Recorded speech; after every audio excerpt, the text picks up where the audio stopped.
You know, there is a very distinct difference between a reason and an excuse. And in my line of work, I spend about 90% of my time trying to get people to understand that boundary. People lie to themselves more than they lie to anyone else. We all have an internal lawyer, a little voice in our head that argues our case, justifies our bad behavior, and twists reality until it fits a narrative that allows us to sleep at night. But sometimes I meet a guest whose internal lawyer is working so much overtime that they have completely detached from the moral compass the rest of the world lives by. They aren't just spinning the truth, they are rewriting history in real time. That is exactly what I saw the moment I sat down across from a man named Mark, a man who walked onto my stage wearing a three-piece suit and a smile that didn't quite reach his eyes, convinced that he was about to charm America into agreeing that stealing his family's inheritance was actually an act of heroism. When I look at a guy like Mark, I don't just see the person sitting in the chair, I see the entire architectural structure of his denial. He came to me because his family had imploded. His younger sister, Sarah, and his estranged brother, David, had dragged him onto the show as a last resort, accusing him of draining their late mother's estate of nearly $400,000. That is not pocket change. That is life-altering money, the kind of money that pays off mortgages, funds, tuitions, and secures retirements. But if you listen to Mark's preamble, if you read the letters he sent to my producers before he even set foot in Los Angeles, you would think he was the victim of a vicious smear campaign orchestrated by ungrateful siblings who didn't understand the complexities of high finance. He didn't come here to confess. He didn't come here to ask for forgiveness or to facilitate a healing conversation. He came here looking for validation. He wanted Dr. Phil McGraw to look him in the eye, turn to the camera, and tell the world that Mark did what had to be done. That is a dangerous level of delusion. And I knew right then and there that we were in for a long, difficult day. I always say you can't change what you don't acknowledge, and the first thing I had to do was get a read on just how deep Mark's distortion of reality went. I watched him backstage on the monitors before we started taping. Usually, people are nervous. They are pacing, they are drinking water, they are wringing their hands because they know the stakes are high. Mark was checking his watch. He was adjusting his cufflinks. He looked like a man waiting for a business meeting where he held all the leverage. That body language told me everything. It told me he didn't view his siblings as family members he had hurt. He viewed them as disgruntled employees or annoying obstacles. He had stripped the emotion out of the equation because if he let the emotion in, if he actually let himself feel the weight of betraying a dying mother's wish, he would crumble. So he built a wall of arrogance. My job was to figure out where the cracks in that wall were, because nobody is bulletproof, especially not when they are hiding a secret this ugly. The central problem here wasn't just the missing money. Money is just a currency. It's a symptom. The real problem was a profound sense of entitlement that had festered in Mark for decades. As I started to dig into the initial introduction, laying out the facts for the audience, I could feel the tension radiating off Sarah. She was sitting on the other couch, looking small, defeated, and terrified. She wasn't just angry, she was heartbroken. She told me that her mother, a woman who had worked 2 jobs for most of her life to save that nest egg, had explicitly stated in her will that everything was to be divided equally among the 3 children. It was simple, it was clear, it was legal, but shortly after the funeral, when the fog of grief began to lift, Sarah and David started asking questions about the timeline of the probate. Mark, who had appointed himself the executor, started dodging calls. Then came the excuses. Then came the hostility, and finally, the silence. When they finally forced access to the accounts, the balance was essentially zero. I turned to Mark and asked him the million-dollar question right out of the gate. Where did the money go? I wanted to see his immediate reaction. I didn't want the rehearsed answer. I wanted the visceral one. He didn't flinch. He looked at me, leaned forward with this practiced, condescending patience, and said that the money hadn't gone anywhere. It had been allocated. He used words like reimbursement, administrative costs, and caregiver compensation. He started talking about the emotional toll of being the primary caregiver during his mother's battle with cancer, how he had sacrificed his career advancement, how he had been the one driving her to chemotherapy while Sarah was finishing her degree in another state and David was working overseas. He was painting a picture of a martyr who had been abandoned by his selfish siblings, leaving him to shoulder the burden alone. In his mind, that $400,000 wasn't an inheritance he stole, it was a salary he had retroactively awarded himself. This is where the psychology gets interesting and, frankly, a little dark. We often see this dynamic in families where the caretaking burden falls unevenly. The child who stays behind, the one who changes the bedpans and manages the medications, often builds up a reservoir of resentment toward the siblings who are living their lives free of that burden. That resentment is like poison. It sits there boiling, unchecked. Mark convinced himself that his time and his suffering had a monetary value, and since nobody else was offering to pay him, he decided to pay himself from the only source available, the estate. But here is the kicker, and this is what I needed to drill down on. He didn't tell anyone he was doing it. He didn't negotiate a salary with his mother while she was alive. He didn't discuss it with his siblings. He waited until the authority figure was gone, until there was no one left to tell him no, and then he raided the cookie jar. That is not compensation. That is opportunistic theft born out of a deep-seated sibling rivalry that probably goes back to when they were toddlers. I looked at his face while he was explaining his accounting methods, and I saw a man who was desperate to be seen as the good son. That was the paradox. He did the bad thing because he felt he was the only one doing the good thing. He kept saying, I was there. I was the one holding her hand. And I don't doubt that he was. I don't doubt that he suffered. Losing a parent is traumatic, and being the primary caregiver is exhausting. But pain does not give you a license to commit fraud. Grief is not a get-out-of-jail-free card for larceny. I needed him to understand that two things can be true at the same time. He could have been a dedicated son who made sacrifices, and he could also be a thief who betrayed his family's trust. He was clinging to the first truth to hide the second one. He thought if he screamed loud enough about how hard he worked, nobody would notice the checks he was writing to his personal bank account. The backstory here was critical. I started asking about the family dynamic before the mother got sick. Mark described himself as a responsible one, the rock of the family. But as I probed, a different picture emerged. Sarah described him as controlling and secretive. David, joining us via satellite, described Mark as someone who always felt the world owed him something, someone who had struggled to keep a steady job in his 30s and had moved back in with their mother long before she got sick.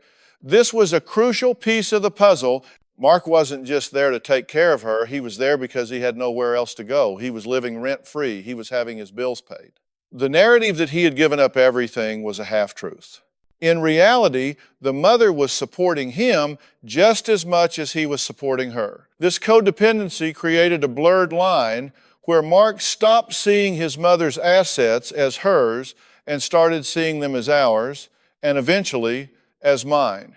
When you strip away the suit and the legal jargon, what you have is a failure to launch coupled with a massive ego. Mark couldn't accept that he was dependent on his mother, so he flipped the script. In his head, she was dependent on him. He was the savior. And saviors deserve a reward. The escalation began the moment the mother's health started to decline rapidly.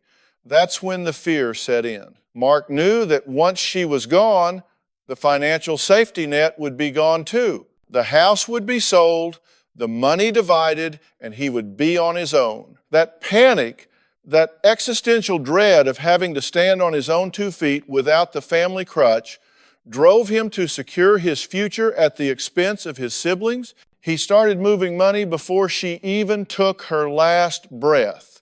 He justified it as protecting the estate, but he was protecting himself. I watched Sarah as Mark droned on about his fiduciary duties. She was shaking. She looked like she wanted to scream, but had lost her voice years ago. This wasn't just about the money for her either. It was about the fact that her brother, the person who was supposed to share her grief, had turned their mother's death into a business transaction. He had robbed her of the ability to mourn in peace because every memory of her mother was now tainted by this legal battle. She felt stupid for trusting him. She felt guilty for not being there more, a guilt Mark was expertly weaponizing against her. He kept throwing little jabs. Well, if you had been there, Sarah, you would know how expensive the medical supplies were. It was gaslighting, pure and simple. He was trying to make her feel so bad about her absence that she wouldn't feel entitled to her inheritance. I needed to peel back another layer of this onion because the timeline Mark was presenting just didn't line up with the reality of the math. You see, when someone claims they spent $400,000 on caregiver expenses over a period of 18 months, my radar goes off immediately. That is over $22,000 a month. Unless you are running a private intensive care unit in your living room with a staff of 3 nurses and a gourmet chef, those numbers are pure fiction. I turned to Mark and asked him to be specific. I said, Mark, help me understand. You say you allocated this money for expenses. Walk me through a typical month. Show me the math. This is a technique I use often. When you ask a liar for generalities, they are comfortable. When you ask them for specifics, they start to sweat. Mark shifted in his seat. He uncrossed and recrossed his legs.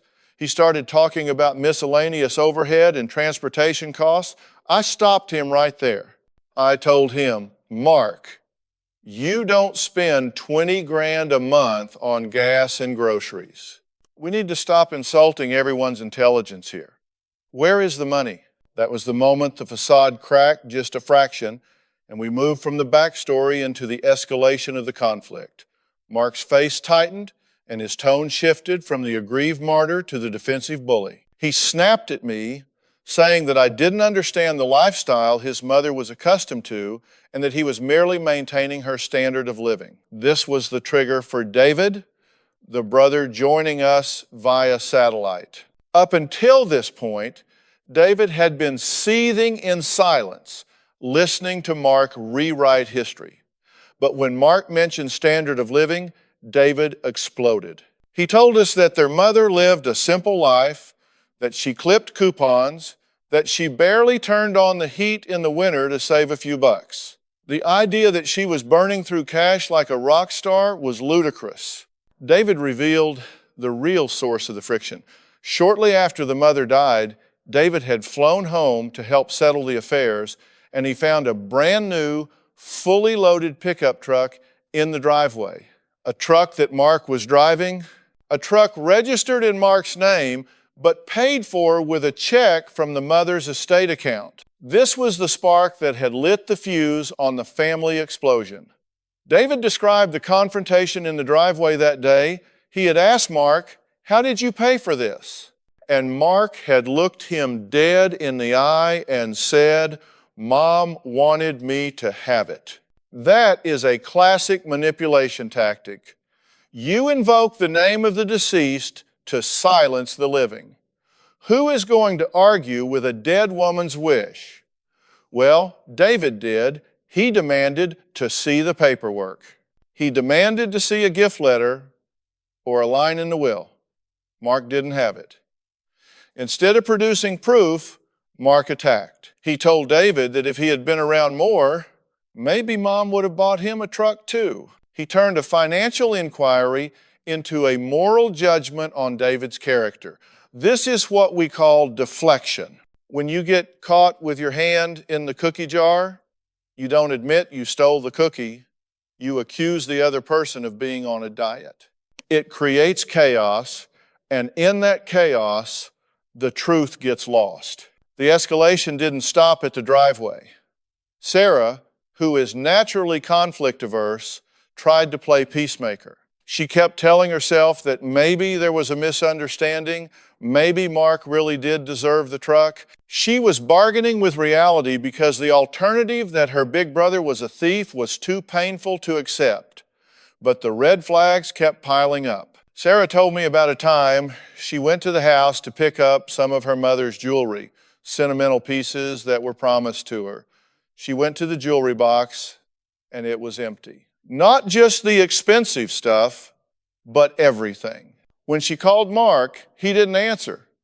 She texted him, no reply.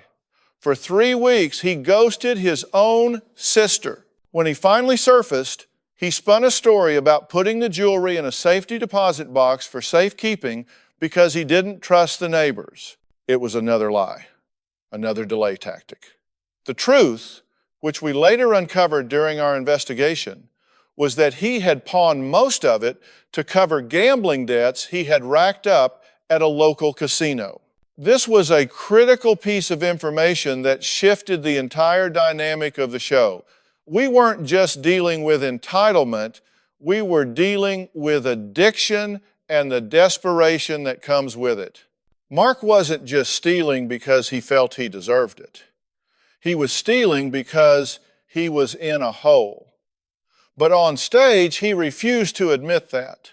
When I brought up the casino records, my team had dug up records showing thousands of dollars in withdrawals that matched the dates of transfers from the estate account. Mark went cold. He looked at me with this icy stare and said, "That was my recreation. I needed an outlet. The stress of caring for a dying woman was killing me. Are you saying I didn't deserve a break?" Now, look at what he just did there. He took a vice gambling away his mother's legacy and repackaged it as self-care. He was trying to guilt the audience into thinking that if we judged him for this, we were monsters who didn't understand the pressure of caregiving. It is a masterclass in manipulation, but I wasn't going to let that slide. I leaned in and told him, "Mark, there is a difference between taking a break and taking the bank. You didn't go for a walk in the park, you went to the blackjack table with your sister's inheritance." The audience started to applaud, not because they were enjoying his pain, but because someone was finally saying what had been obvious to everyone but Mark. The conflict had reached a boiling point just before they contacted the show. The siblings had finally lawyered up. They sent Mark a formal demand letter asking for a full accounting of the estate. Mark's response wasn't to hire a lawyer, it was to cut them off completely. He changed the locks on the family home, the home that legally belonged to all three of them. He sent them a text message,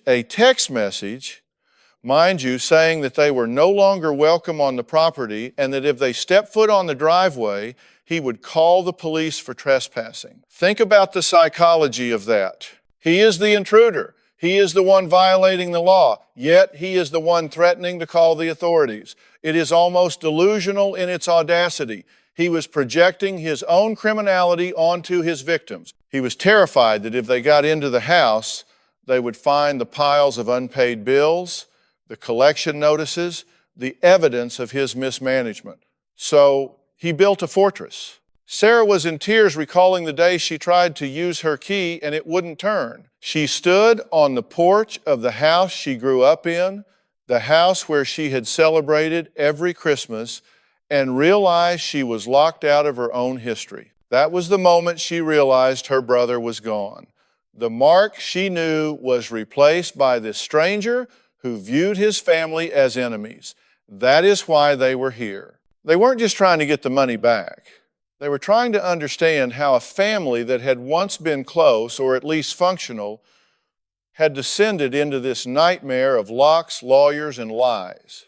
Mark sat there, stone-faced, listening to his sister cry, and I looked for a flicker of empathy. I looked for a twitch in his jaw, a softening of his eyes. Nothing. He just checked his watch again. He was treating his sister's emotional breakdown as an inconvenience that was making his segment run long. I knew I had to escalate the confrontation myself. I had to shake him out of this dissociated state where he felt untouchable. I turned to the big screen and brought up a graphic we had prepared. It was a timeline. On the top line, the dates of his mother's hospitalizations. On the bottom line, the dates of the largest withdrawals from the account. I wanted him to see it visually. I wanted him to see that while his mother was in the ICU fighting for breath, he was at the ATM pulling out the maximum daily limit. I pointed to a date in November. Mark, I said, my voice dropping an octave, on this day, your mother was placed on a ventilator. That same afternoon, $2,000 was withdrawn from an ATM at a casino 40 miles away. Explain that to me. Explain to me how you were holding her hand and pulling a slot machine lever at the same time. The studio went dead silent. You could hear a pin drop. This was the trap I had set. I knew he couldn't be in two places at once. He had built his entire defense on the idea that he was the devoted, constant companion. The timeline proved he was a liar. He stared at the screen, his mouth opening and closing slightly, like a fish out of water for the first time. The internal lawyer in his head didn't have a rebuttal ready. He stammered. He looked at Sarah, then at the camera, then down at his shoes. I had someone sit with her, he mumbled. I needed to clear my head. You paid someone to sit with your dying mother so you could go gamble with her money? I asked, letting the question hang in the air. That doesn't sound like the martyr you described 10 minutes ago. That sounds like a man who checked out long before she did. This was the pivot point. The escalation was over. We were now squarely in the confrontation phase. The armor was dented. Now I had to pry it open. I had to get him to admit that this wasn't about allocation or reimbursement. This was about entitlement and greed. But getting a narcissist to say I was wrong is like trying to pull a wisdom tooth with a pair of pliers. It's messy, it's painful, and they will fight you every inch of the way. But I wasn't going anywhere. I had 5,000 words of story to tell, and we were just getting to the ugly, necessary heart of it. I needed to keep the pressure on. The timeline had rattled him, but a guy like Mark doesn't crumble from one jab. He just recalibrates his lies. I could see the wheels turning in his head, trying to find a new angle, a new justification. He took a sip of water, bought himself a few seconds, and then looked up with a renewed sense of defiance. You're cherry-picking dates, Doctor. Phil, he said, his voice regaining some of that slick confidence, you're painting a picture that isn't fair. I was under immense stress. Do you know what it's like to watch your mother wither away? I made mistakes, sure. I'm human, but I didn't steal that money. I borrowed it against the future value of the house. I intended to pay it back. Intended to pay it back, I repeated slowly. That phrase is the hallmark of the white-collar criminal.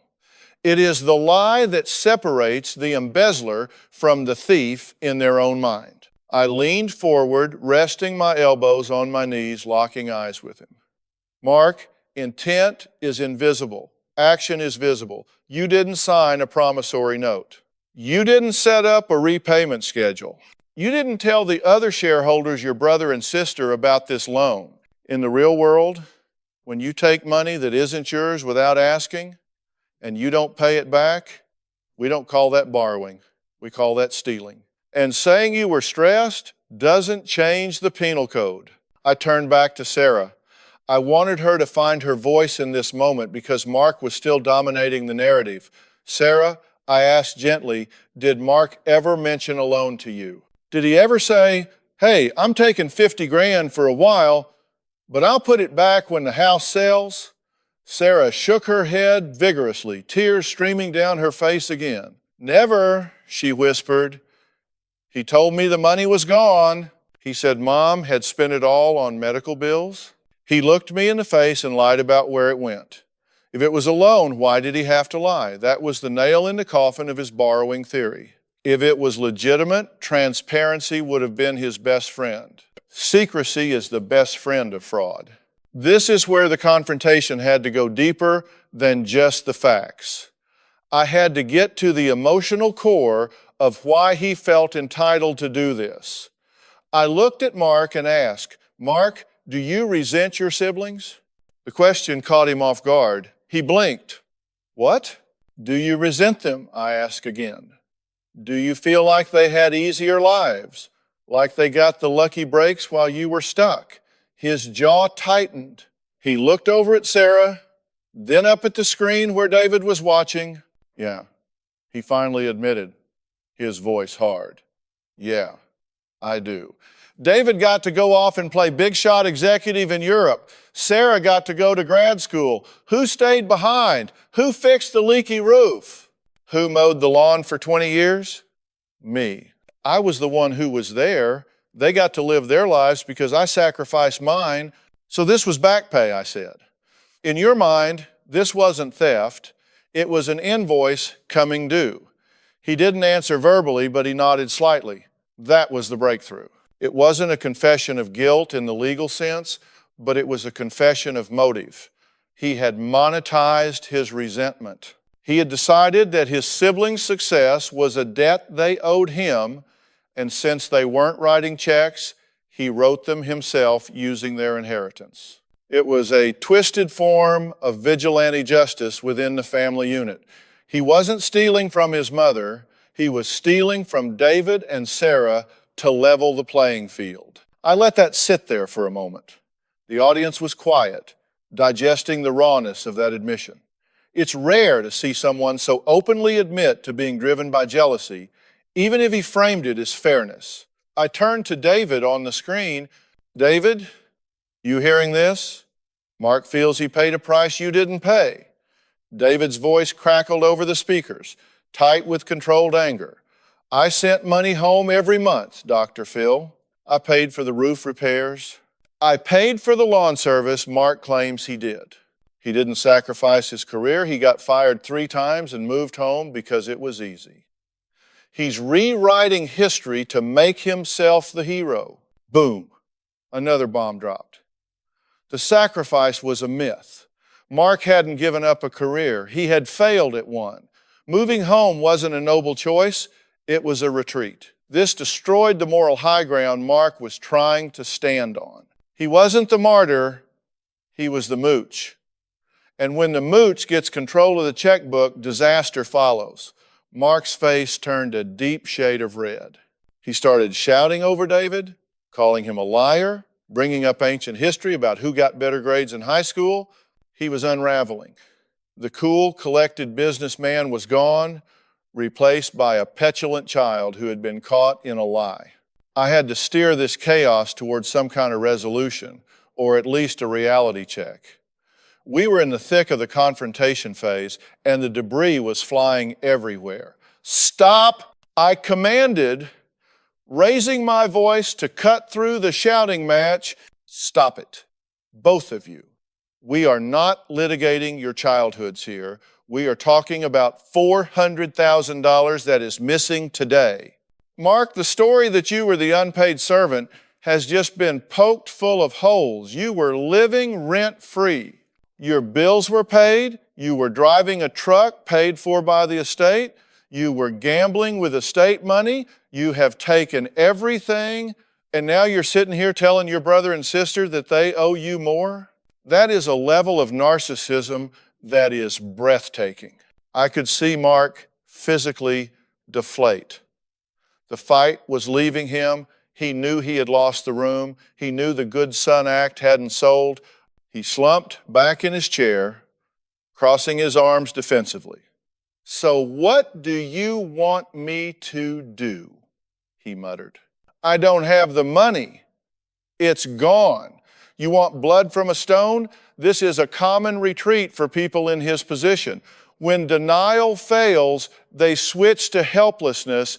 I can't fix it, so why are you still yelling at me? It's a way to try and make the victims feel guilty for demanding justice. I don't want blood, I said calmly. I want accountability. And I want you to understand that what you have done isn't just a financial crime, it's a relational homicide. You have killed the relationship with your brother and sister. You have tainted the memory of your mother. You have traded your family for a few months of high rolling at a casino. Was it worth it? When you were sitting at that blackjack table, was it worth losing your sister for? I looked at Sarah. She was looking at him with a mix of pity and disgust. She wasn't angry anymore, she was just done. Mark looked at Sarah. For a brief second, the mask slipped completely. I saw the fear in his eyes, the fear of being truly alone. He had always had the family as a backdrop, even if he was exploiting it. Now he was facing a future where that backdrop was gone. I didn't want it to end like this, he said, his voice quiet. I thought I could win it back. I thought if I hit a big jackpot, I could put the money back and no one would ever know. I was trying to fix it. There it was, the gambler's fallacy. The belief that one more bad decision will fix all the previous bad decisions. He wasn't just stealing out of spite. He was stealing out of a desperate, magical thinking that he could outrun the consequences. Mark, I said, you can't gamble your way out of a hole you dug with lies. You have to climb out. And the first step is admitting that you are the one holding the shovel. We were nearing the end of the taping, moving toward the outcome.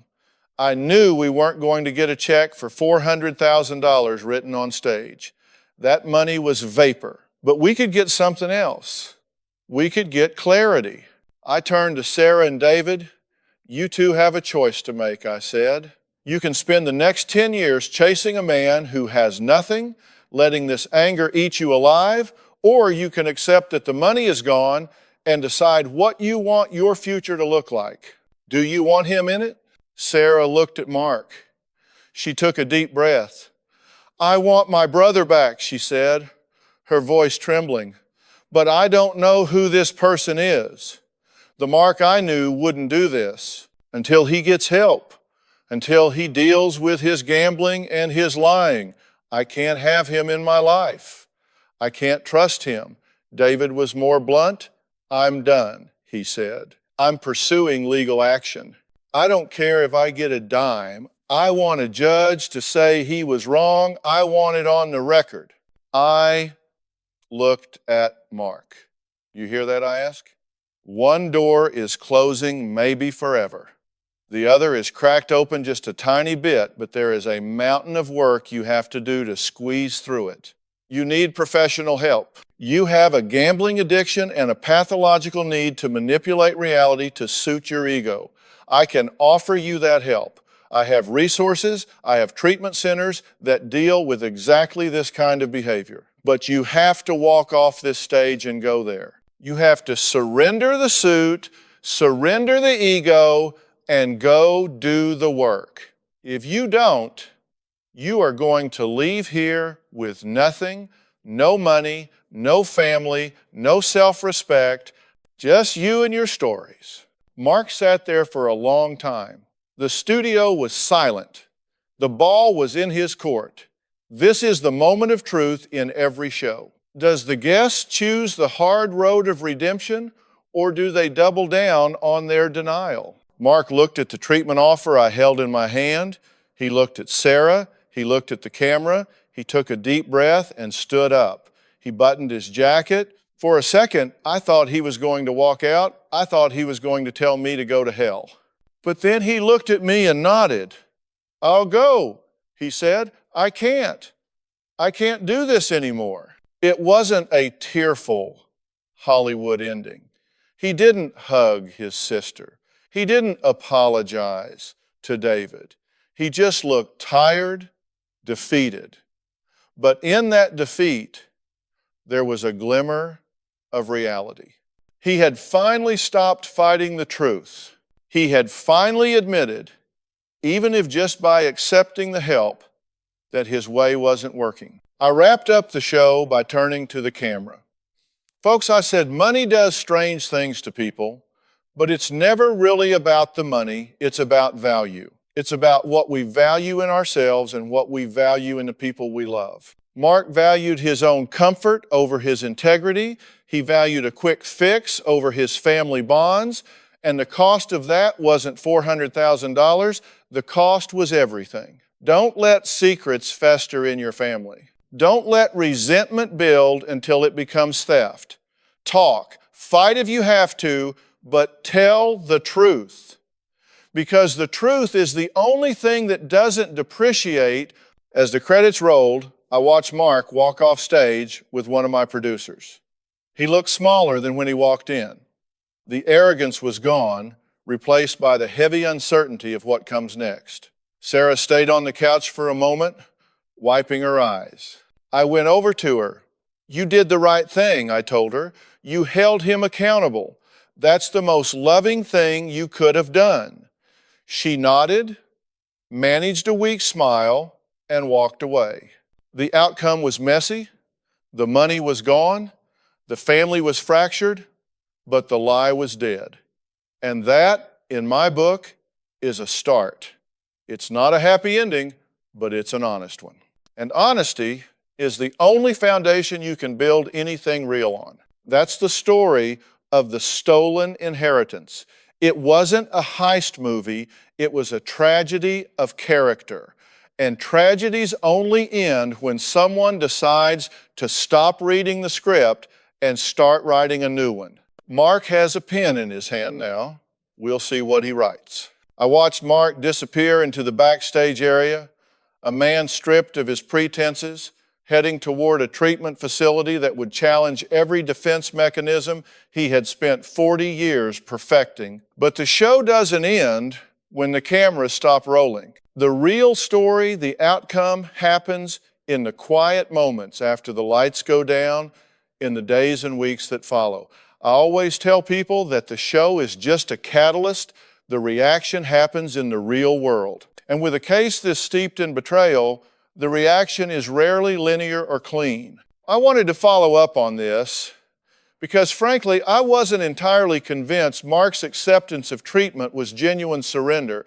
It felt a bit like a tactical retreat. A guy who can look his sister in the eye and lie about their mother's jewelry is a guy who knows how to play the game. Was he going to rehab to get better, or was he going there to hide until the heat died down? I needed to know, so my team kept close tabs on the situation. The first update came about 2 weeks later. Mark had checked into the dual diagnosis center we arranged, which focuses on both addiction and personality disorders. The reports from the counselors were telling. Initially, Mark tried to run the group therapy sessions.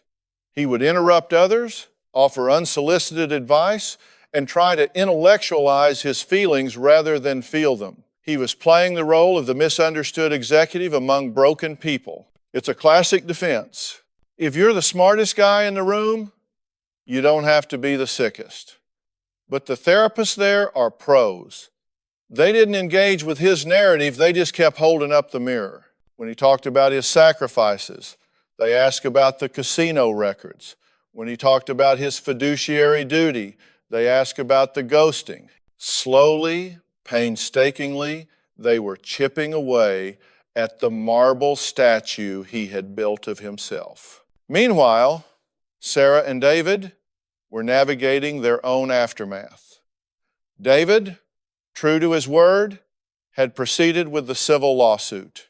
He was angry, and rightfully so. He wanted a judgment on paper that said Mark was liable. For David, this was about justice. It was about ensuring that Mark couldn't spin this into a misunderstanding 5 years down the road.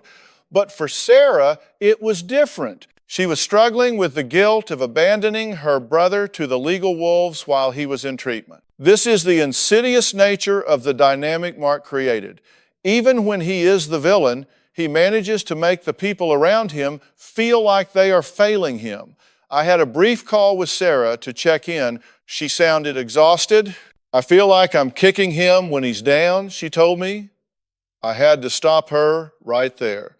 Sarah, I said, you aren't kicking him. You are letting him experience the consequences of his own gravity. If you catch him now, you rob him of the lesson. Let him fall. It's the only way he learns how to stand up properly. The breakthrough, or at least the beginning of one, happened about month 3 into Mark's stay. He had run out of stories.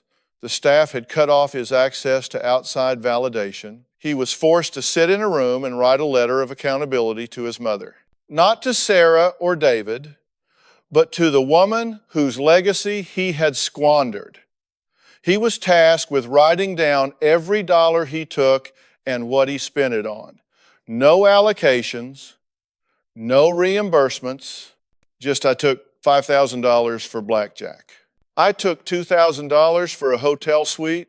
When he had to write it out line by line, the weight of it finally crushed him. He broke down, not the poor me tears we saw on stage, but the ugly, gut-wrenching sobs of a man realizing he is the bad guy in his own life story. He called Sarah from the facility a week later. It was a monitored call. He didn't ask for money. He didn't ask her to drop the lawsuit. He just said, I'm sorry I stole Mom's jewelry. I know I can't replace it. I know I can't fix it. But I wanted you to know I remember taking it and I know it was wrong. Sarah told me later that it was the first time in 20 years she had heard her brother's real voice. It wasn't the smooth, charming Mark. It was the broken, scared Mark. And that, she said, was something she could work with. However, life isn't a fairy tale.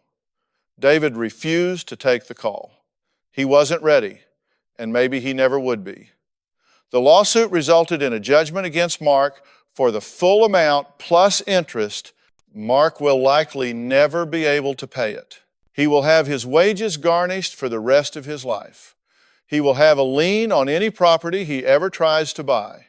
The financial ruin he tried to avoid is now his permanent shadow. But strangely, in losing everything, Mark might have gained the one thing he never had, a clean slate. He is currently living in a sober living house, working a regular job, not as a high-flying consultant, but in a warehouse. He takes the bus. He pays his own rent. It's a humble life, a far cry from the lifestyle he felt entitled to, but for the first time, it's his life. He isn't living off a dead woman's money. He isn't lying to cover his tracks. So what is the outcome? It's a mixed bag, like most things in life. The family is not reunited. The Sunday dinners are gone forever. The trust is shattered, but the bleeding has stopped. Sarah is in therapy, learning to set boundaries and forgive herself for not seeing the signs sooner. David has his legal victory, which gives him a sense of closure, even if it's a cold comfort. And Mark? Mark is in the purgatory of rebuilding. He is learning that respect isn't something you demand or inherit. It's something you earn dollar by dollar, truth by truth. When I look back at this case, it reinforces everything I believe about the human condition. We are capable of immense self-deception, but we are also capable of immense resilience. The truth is a painful medicine. It tastes terrible going down. It makes you sick before it makes you well. But it is the only cure. Mark swallowed the pill. Now we have to see if he can keep it down. This story isn't just about an inheritance. It's a warning shot to every family out there avoiding the hard conversations. It's a reminder that money is just paper, but trust is the currency of the soul. Spend it wisely, protect it fiercely, and never, ever let your internal lawyer talk you into a crime against your own blood. Because in the court of family, there are no appeals, and the verdict is final.